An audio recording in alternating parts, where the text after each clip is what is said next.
Mirinda and Sam have the kind of life people would kill for. How'd I get so lucky? They look beautiful, and they seem so very, very happy. Until the reality of married life sets in. I need to go for a drive. Mirinda was caught up in a world of unhappiness in her marriage.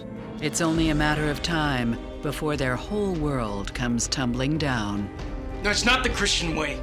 He was very much into control. He wanted Mirinda to himself only. Love may be blind and marriage bliss, but divorce is murder.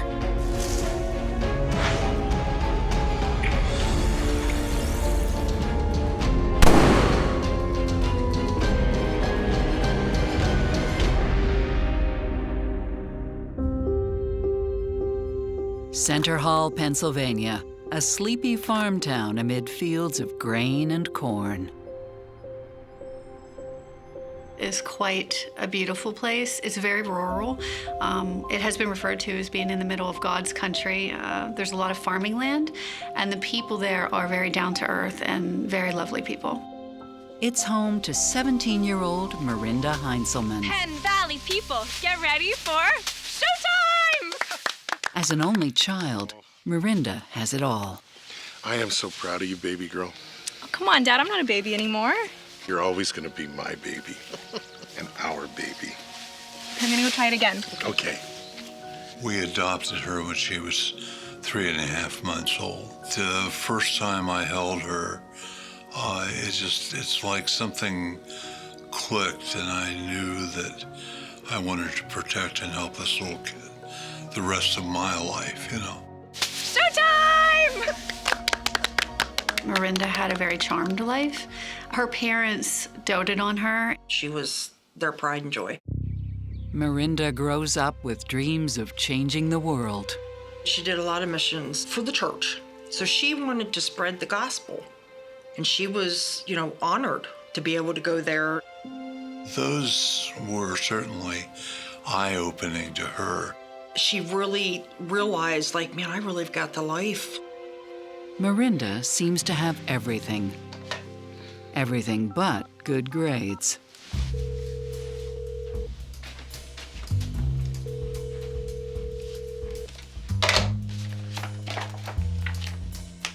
Mirinda does manage to stay focused and graduates high school in 2001.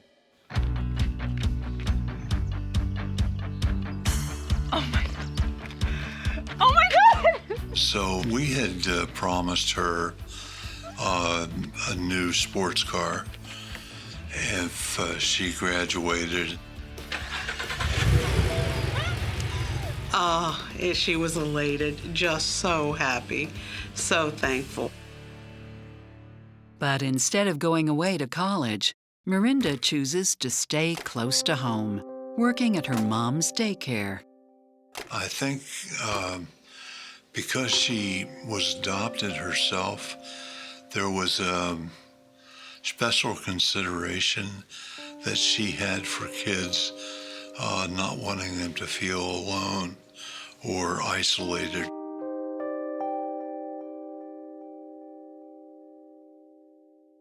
Though a routine of church, friends, and family isn't quite enough. All of her life, her major goal was to get married and have children.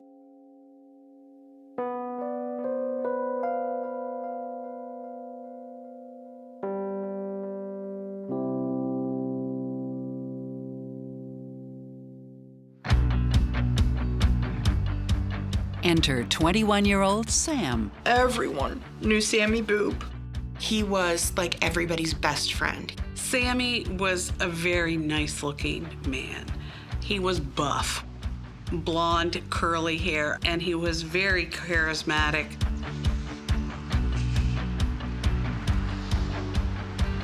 Wow, sweet ride. It's yours? Every inch of her. Not many girls like fast cars. Well, I'm not like most girls. I can see that. You want to take her for a ride?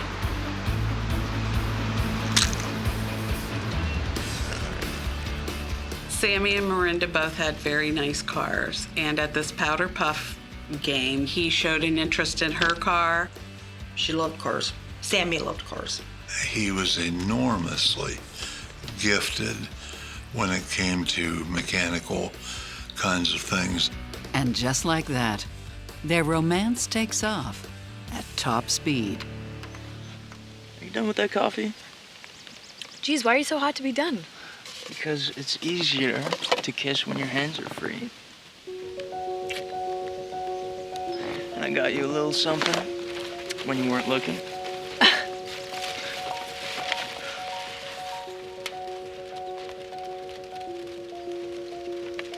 Jeez, how'd I get so lucky? He did everything that Mirinda asked him to do when they first started dating. Shopping, he would take her out to meals, he would buy her very nice Valentine gifts, nice birthday gifts. I liked Sammy. He seemed very attentive to Mirinda. But Mirinda's parents do have growing concerns. He was so attentive that there were no longer any friendships for Mirinda with other people. I gotta go. He came every evening after work. He stayed every evening, every weekend. She began to feel alone because her friends would call and say, why don't we go here? Why don't we go there? Oh, I can't. Sammy's coming tonight. I had some problems with Sammy because he would not follow my rules. And so he would come for the evening, and at 11 o'clock, I would say, Sammy, it's time for you to go home. I know the time.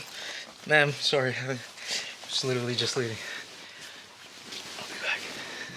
I do know that Sammy was at Men's a lot, their home, and would sneak in.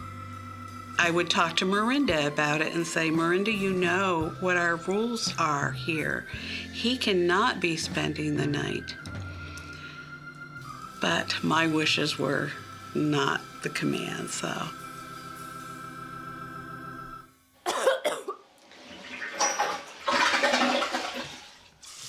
Then some shocking news. Are you okay?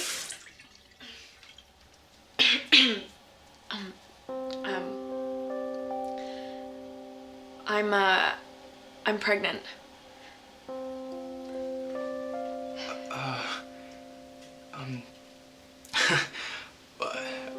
didn't imagine it like this. I was gonna ask eventually. Oh, no. I have to go talk to my mom. She said to me, Mom, I trust you so much. What do you think I should do? Mirinda, this has to be your decision. Do you love Sammy? Yeah, I think. And I said, then that's your answer.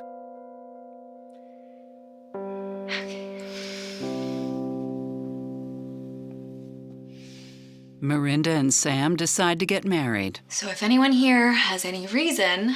But Mirinda has doubts.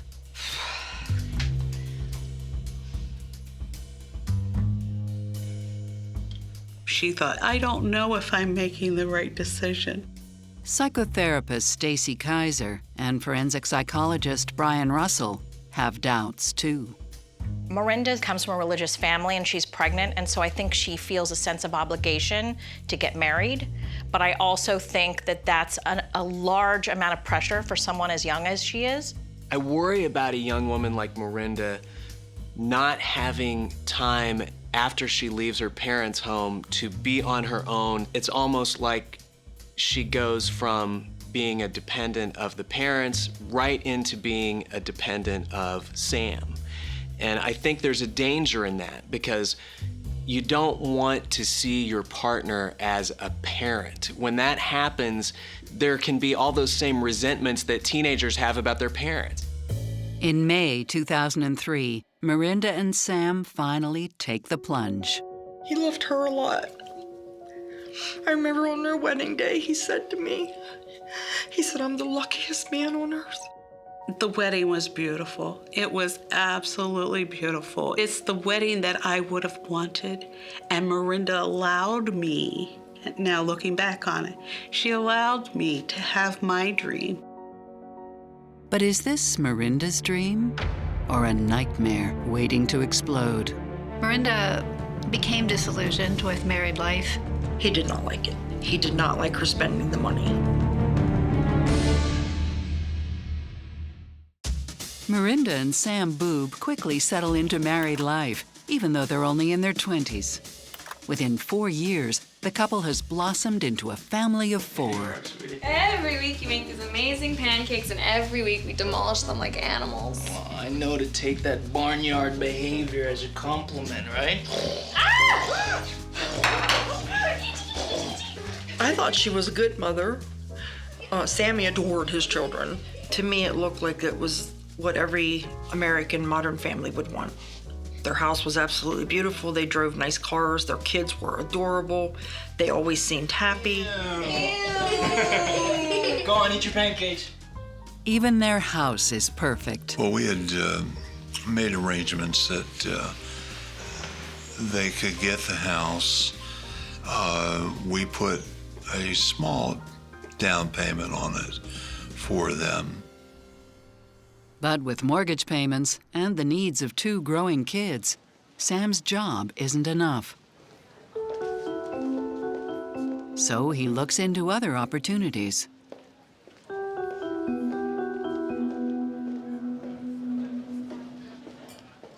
He met a guy at the one church that they had attended who was really one of the high-level people, and they hit it off really good as friends. This friend soon brings Sam on board.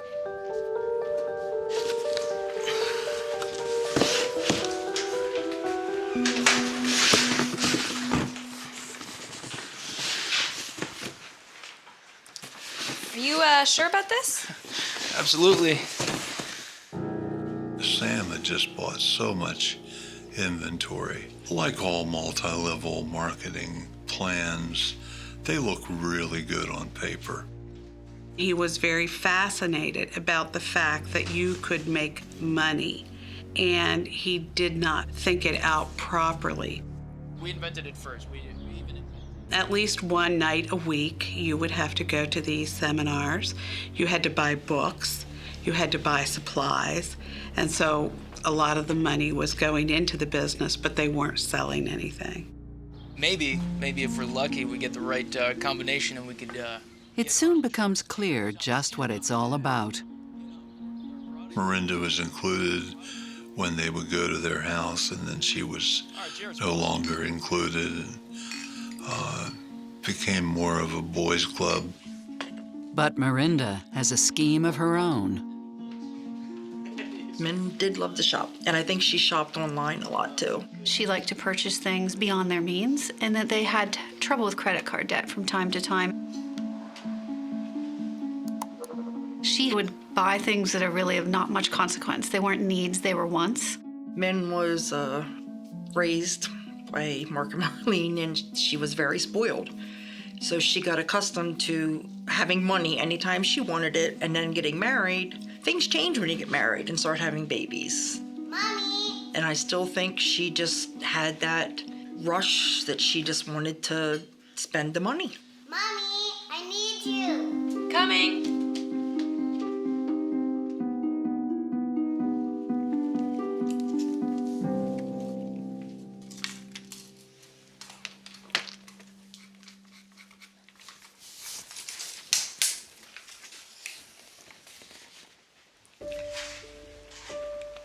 Wait, what's all this stuff?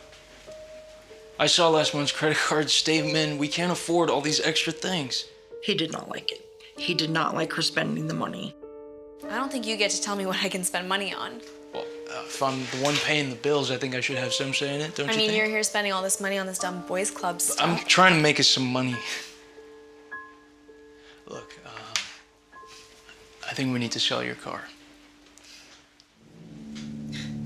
He definitely tried to keep it under a certain threshold or keep it under wraps because they had fallen behind on their mortgage more than once and needed the family's help. She felt it was one of the things that was closing in on her and she was kind of deprived of.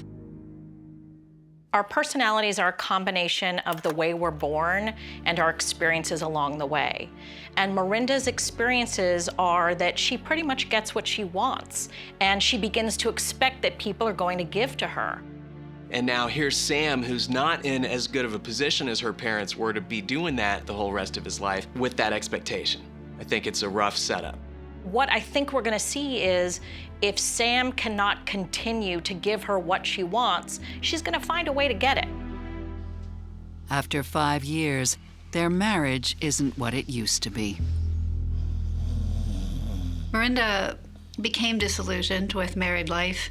And as time went on, she became disgruntled and she looked for ways to make herself happy that were quite selfish and weren't really helpful to, promoting a solid unity between two people. That's when an old flame comes into the picture. When Mirinda was a senior in high school, she had a boyfriend, Jacob, and I thought he was a very nice guy, a very quiet guy, but I thought that he was very nice. Oh my God, I'm so sorry. Mirinda? Oh my God, Jacob! Hi. God, you still smell the same as you did in high school. You mean like aftershave and sexual frustration? Well, I hope not the sexual frustration part.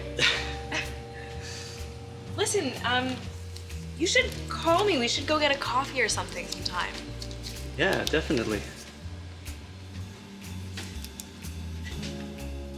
It feels like high school all over again. Okay. Bye. Bye.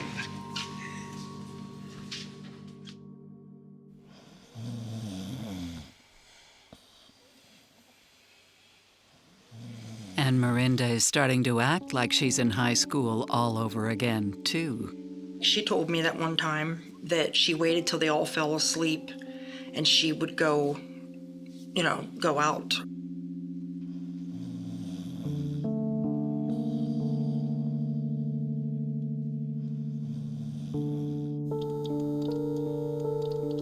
She had somehow managed to, connect with him, and they had a brief fling.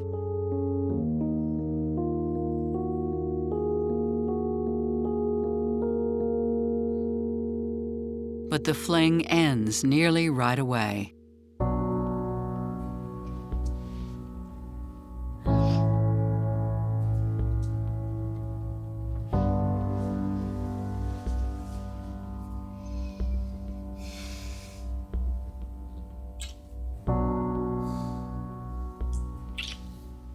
I miss you so much. What happened to us?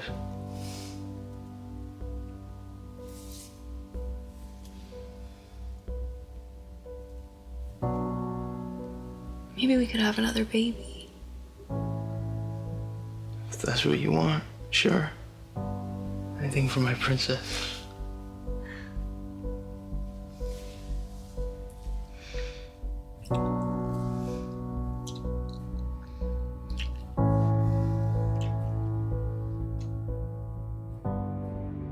But soon, this princess won't have to take no for an answer anymore. She wanted it pretty badly. He believed that God put them together. It's not my way. And he wasn't going to just walk away from that. If I can't have you, nobody's going to. After 6 years, Sam and Mirinda Boob's marriage has little left holding it together, except for their 2 children. So they decide to add one more. Can't believe we've got another one on the way. Sam is a great dad.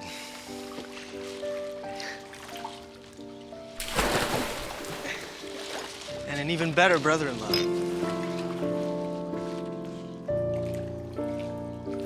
But a new baby is far from the answer to their problems.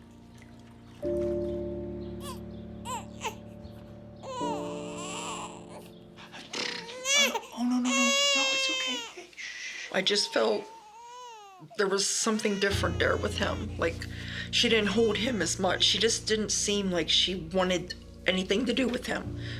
And with the other two, she was great.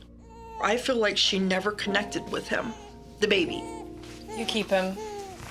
I need to go for a drive. There was some speculation that there may have been postpartum issues after the third child was born. She was feeling extremely disappointed, extremely empty, just feeling like nothing was ever going to be all right again. Wait, where are you going? I need some air. I need to see somebody, anybody else. The kids need you. I need you.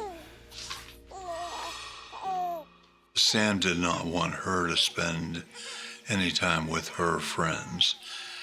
He wanted to control that.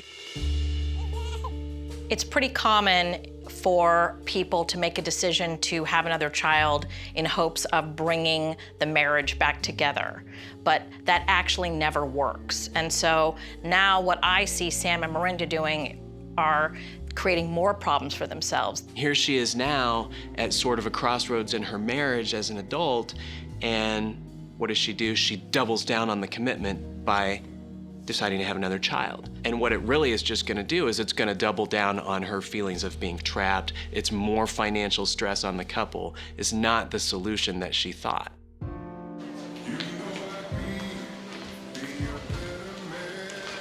Les? Remember me? Oh, hey. But Sam can't control Mirinda's every move. By that time, anywhere else that she could get some attention felt really good to her. Wedding receptions, right? It's like this weird party where you can't have too much fun. Yeah, it's better than a funeral reception. Can't have any fun at those. Les is the brother of an old friend of Mirinda's and fresh out of a divorce. They bonded over that particular issue, that she was unhappy in her marriage and he had just gone through a divorce he viewed as difficult, and so they began to talk about those respective relationships. Sometimes I dread going back there. Well, you want to go somewhere with me instead? She developed a romantic interest in Les, and that turned into an affair quite quickly. While Sam knows nothing of his wife's affairs, it's obvious their marriage is falling apart. I said no, and I mean it. Why? You know why. She had started to ask him for a divorce. In fact, she wanted it pretty badly. Why would you get to decide? Don't I get a say? Not really. No, it's not the Christian way. It's not my way. Sam had turned to his family for guidance. Again, they were very God-fearing, down-to-earth family. They were very close. They prayed on it. Divorce was not an option for Sam. They lived a life that was very motivated by their community within the church. And it seems that he believed that God put them together, and he wasn't going to just walk away from that. Sam was very much a control person. And for him to grant her a divorce would show weakness on his part. She said he made a number of different statements, but one is, if I can't have you, nobody's going to have you. Mirinda is feeling more trapped than ever. Oh, hey, wait. That's when she meets Ron Heichel. Oh, Drop this. thank you. No problem. He works for a local fair and does odd jobs. He was a young guy who didn't have a lot of ambition. He would do what he needed to do to get money to survive for right now. And Mirinda has an offer. Sammy and Mirinda were having water in their basement, and they had gone down to see my cousin's son, who had the same problem at his house. So they dug a pond, and the water would recede into the pond rather than coming into their basement. Perhaps digging a pond might fix her problem too. Sounds like a plan. All right. They decide to start the project the following Sunday. But how will Sam feel having another man so close to home? No, no! He would do what he needed to do to get money. She believed that he was in very serious danger and that she needed help. It's clear by now that Sam and Mirinda Boob's marriage is going to pieces. But what isn't clear is exactly how they will move forward. One Sunday morning, they're getting ready for church. Sam was making pancakes for his kids. What was that? I don't know. Sounds like it's coming from the garage. It's your dominion. You want to go check?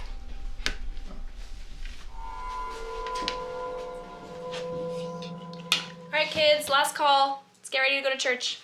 Come on. Come on, come on. Let's go.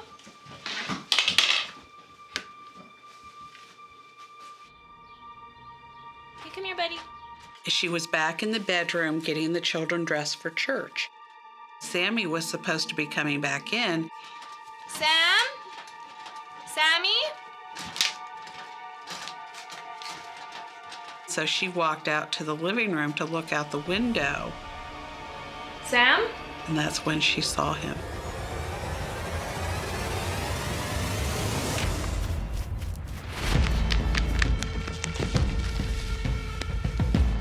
He has blood on him and around him, and it appears that he's been shot in the back. No, no!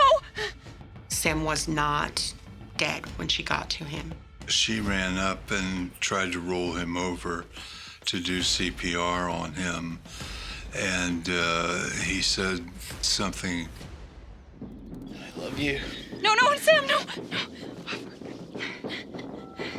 911, were you hurt? I need your help. That was just on the ground. He's dead. Okay, what's your name, ma'am? Mirinda Boobs. I love you, baby. Hurry. Is he breathing? He's gasping. He's gasping for air? Yeah. They're on their way. Okay, thanks. Okay. I got a call from Mirinda. She said, "Dad, something's wrong with Sammy. Get here as quickly as you can." No! The 911 dispatchers sent EMS out to the scene. Police came out to the scene. And when they got there, it was clear that it was too late. He'd been shot twice. Once in the abdomen and once in the back. And Sam Boob was mortally injured. He was gone.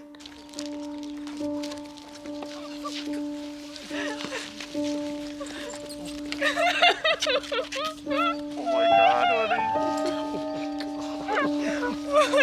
Hey.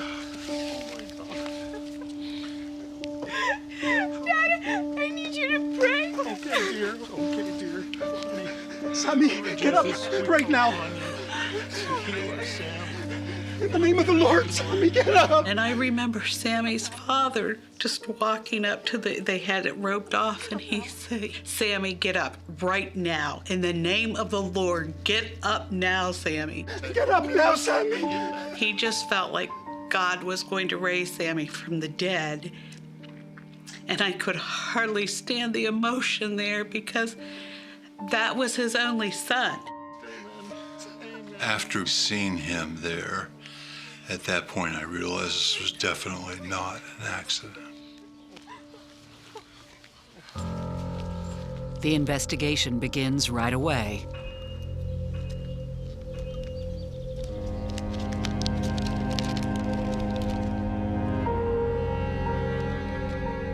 Right then, they did not find the weapon at the time.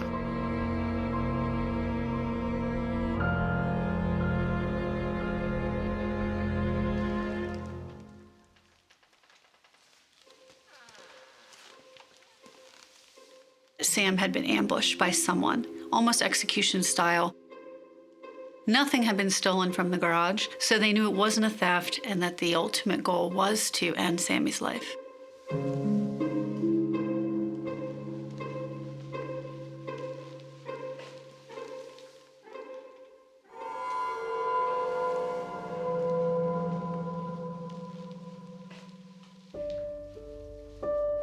But who has a grudge against Sam?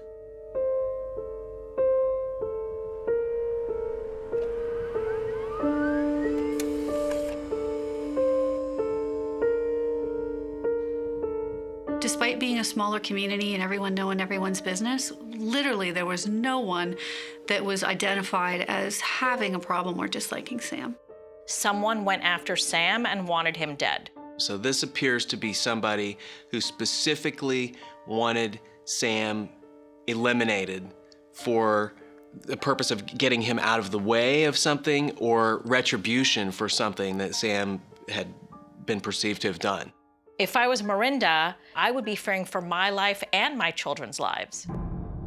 Were they in some sort of unknown trouble? We learned that Mirinda had a shopping addiction and that she liked to purchase things beyond their means. And at the time of the incident, they were in substantial debt.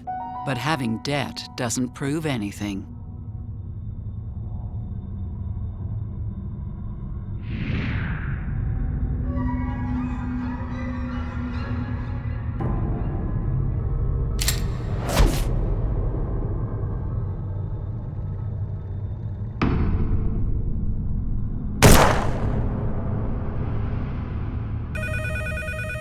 Then, a startling phone call.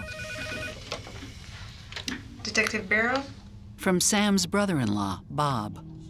Mirinda's acting really odd, like she knows more than she's letting on.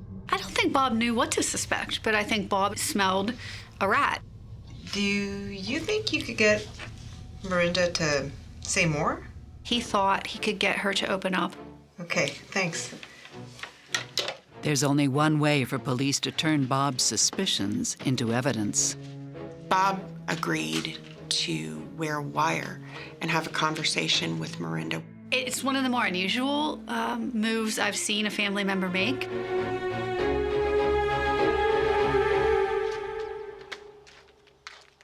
Three days after Sam's ambush, Bob secretly records Mirinda. So you didn't hear anything? You know, it's like I told the cops, like if I had known that there was anyone in that garage, I would have gone out there and I would have made them shoot me. If I had known, I would have gone out there and taken that bullet for him. At first, she denied things, and he began to ask her general questions. Well, you know, how did this happen? Who could have done it? You know, trying to get her to come up with even just theories. Do you have any ideas? Well, who knows? There's all kinds of people here for the fair. As they have that conversation, she begins to start telling a new story to him, new facts, pretending to be unsure of what they mean, but she starts divulging things that are caught on tape. Well, there's this one guy. I have some texts from him. All right, listen, tell me absolutely everything they said. It said, do you still want your pond done? Are you sure you want your...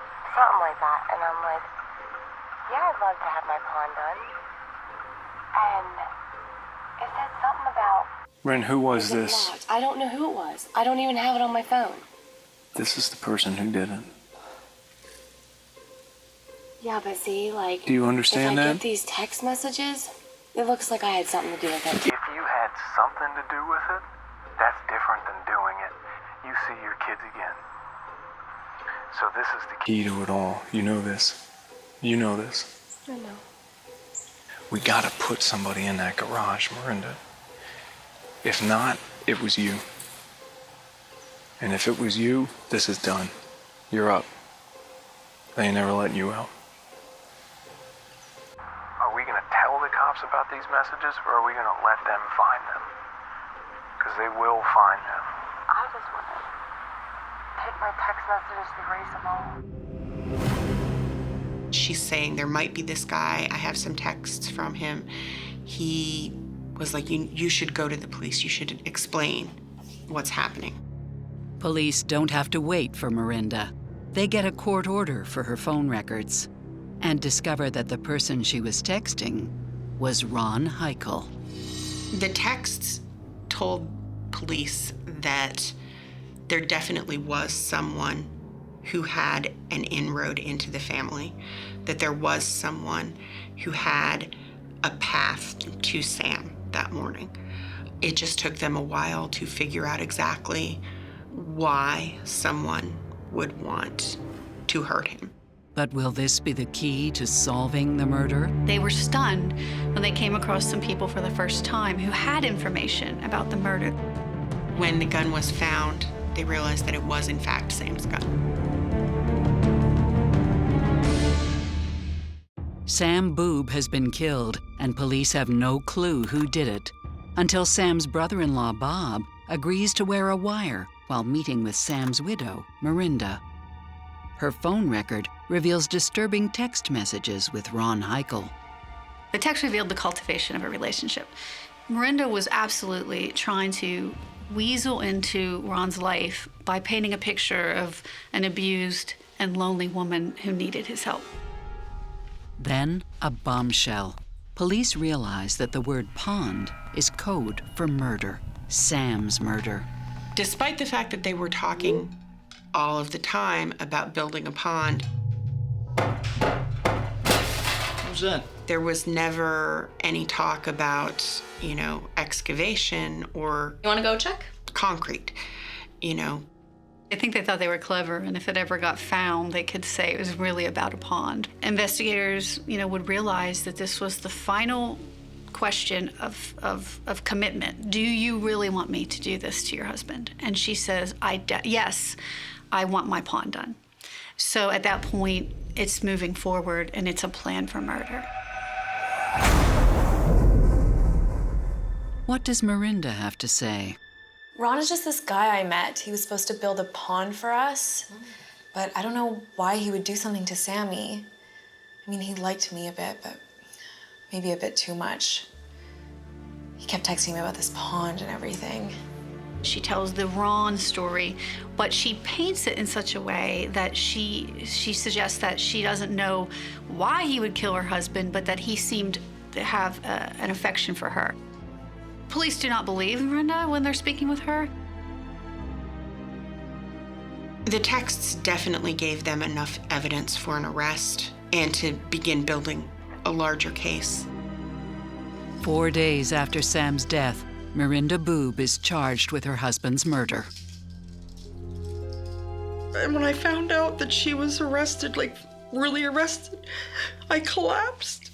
And I cried and cried and cried. For men, for Mark and Marlene, for Sammy's family. Ron Heichel is arrested the next day. And it doesn't stop there. Pieces of the puzzle after arrest start coming together and more evidence is discovered. One of the pieces of evidence is the person named Les. I couldn't tell if she was serious, but she wanted me to take Sam out. Les admitted that he was having an extramarital affair with Mirinda, and he also told investigators, Mirinda asked me to kill her husband.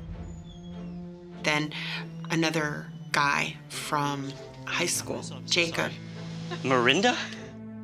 And she again put forth this idea that Sam was abusing her and that she needed someone to save her. Investigators begin to put all the pieces together. This morning, he hit me again. No man has any right to do that. He's a coward, not a man. Ron was susceptible to that because he had had a troubled childhood with abuse. I don't know how to stop him. Unless you take care of it for me.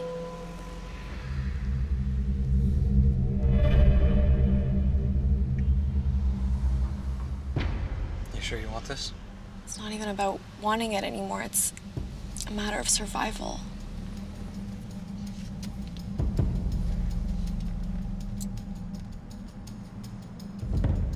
We never found a single witness to corroborate any type of abuse from Sam to her. In fact, just the opposite. I always saw men every day, and I never saw a bruise on her, ever. This isn't Mirinda's only deception. Sam? The thing I remember her saying that morning is that she ran up and tried to roll him over to do CPR on him. And he said something, he mumbled to her, "I love you." Our pathologist said that is very unlikely, if not impossible. Sam Boob would have died within seconds of being shot in the back, and he would not have been alive to be whispering to her outside, as she indicated. And even more damning, Mirinda is spotless. Sam was suffering a very serious wound to the center of his body, and he had blood all over his shirt. Had she given CPR, which is a very intensive act, she would have had some blood on her. She had 0 blood on her. 911. I need your help. Someone's been shot. I think he's dead.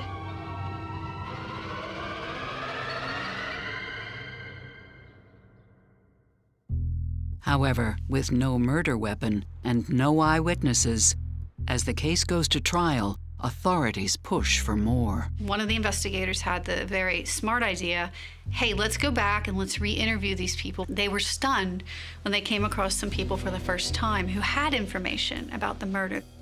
One of the people that they spoke to was a friend of Ron's and a co-worker at the Grange Fair named Kermit Butts. Do you know anything about a romantic relationship between Mirinda Boob and Ron Heichel? Kermit revealed to police that he was aware of the affair between Ron Heichel and Mirinda. He also revealed that she was making Ron believe that she was being abused, and that Ron was talking to him about it and was talking about his anger at this man he did not know.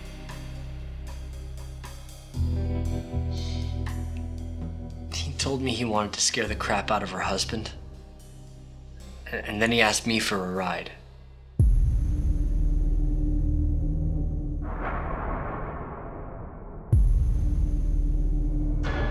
As they were driving there, he started to realize that he's going to hurt or kill him, and he didn't want any part of it. Kermit revealed that he pulled over in a parking lot and said, I'm not driving any further, and that Ron threatened his life if he didn't keep driving.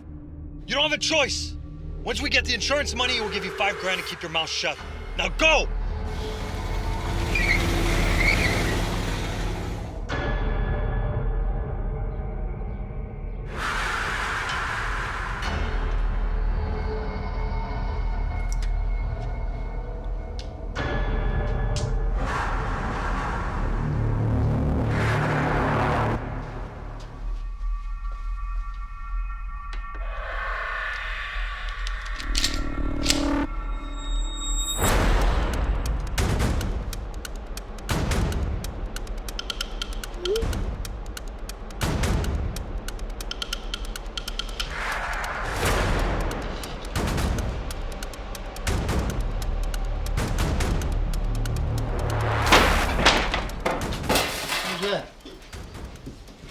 Sounds like it's coming from the garage. It's your Dominion. You want to go check?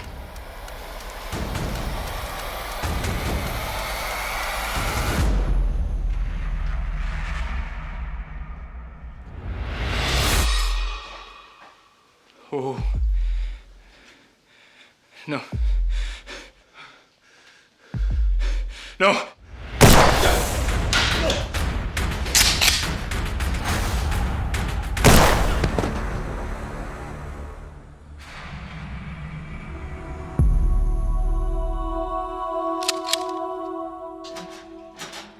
Sam?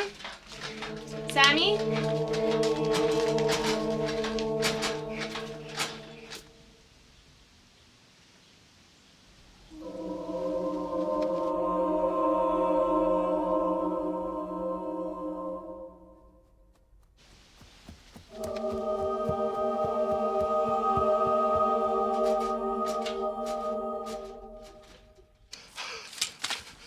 The gun was found later in the woods, like between the house and where Kermit picked him up.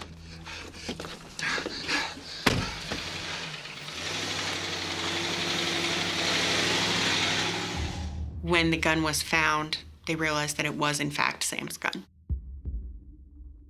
Kermit Butts is given a deal of 14 months for his role as an accessory to murder. He drove him out and left him along the road where Ron asked him to, and took him home later. And what happened in between, Kermit didn't know about, but it's what made him an accessory to murder. And his testimony is the cornerstone of the case against Miranda and Ron. The jury convicted them of all the charges, and the most important charge was premeditated first-degree murder, which in Pennsylvania carries a natural life sentence. I think Mirinda's story is an entitlement story. Entitlement is the feeling that you're owed something, and if it's not given to you, you have the right to take it.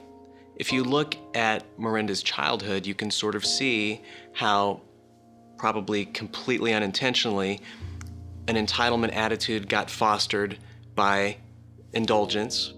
I completely agree about the entitlement component with Mirinda, but I think there's another layer, because there's lots of people who are indulged, who get what they want, who don't go out and kill people.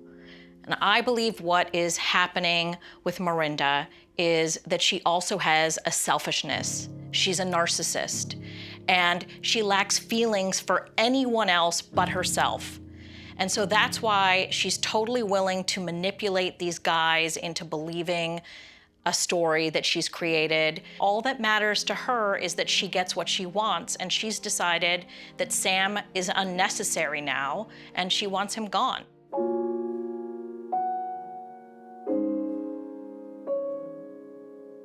This is something that's always on my heart, always on my mind.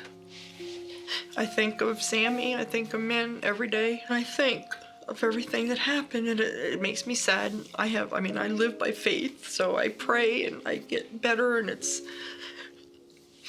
but Sammy Boob will never, ever, ever be forgotten, ever.